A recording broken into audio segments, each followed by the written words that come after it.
Welcome to Space to Ground. I'm Chelsea Bayarte. It's been a busy week aboard the International Space Station. One cargo spacecraft departed, and another is set to make its delivery this weekend. The astronauts continued their work on science experiments, all while getting ready to return to Earth in just a few weeks.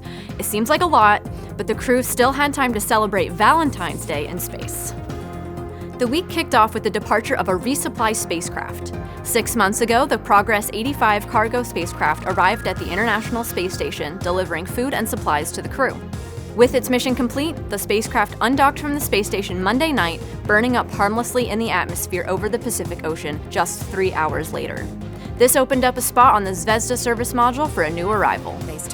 The space station crew won't have to wait long for another spacecraft to take its place. On Wednesday, the Progress 87 spacecraft made a Valentine's Day launch, lifting off at 10:25 p.m. Eastern Time. It launched atop a Soyuz rocket from the Baikonur Cosmodrome in Kazakhstan. Progress 87 is delivering food, fuel, and supplies to the space station. However, it has not arrived at the space station just yet. Progress 87 will finish its 2-day journey on Saturday, February 17th. You can watch live as the spacecraft makes its final approach and docks to the space station starting at 12:30 a.m. Eastern on NASA Plus, YouTube, or anywhere you stream NASA TV. The space station crew got to celebrate Valentine's Day this week. The astronauts have the ability to call and video chat with their families, and sometimes cargo spacecraft deliver chocolate and other candies for them to enjoy. Some of our photography-savvy astronauts have even spent some time looking out the window and finding some heart-shaped locations to snap a picture of down below. But another activity that gets their hearts pumping is helping to collect cardiovascular data. Researchers are still assessing the effects of space travel on the heart, but an investigation from the Canadian Space Agency called Space Health aims to learn more.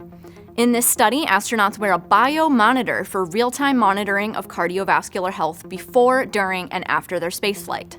This system could be used to mitigate risks on future long-duration missions and provide further protection for first responders on the ground.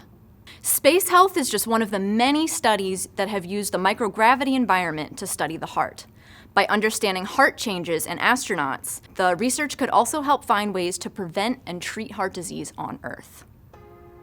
The Crew 7 crew has contributed to hundreds of experiments during their time in space, but in just a few weeks, their mission will come to an end.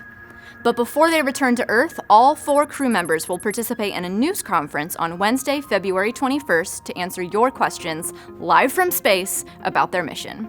If you want to ask a question to someone who has spent the past 7 months in space, head over to social media and submit your question using #AskNASA.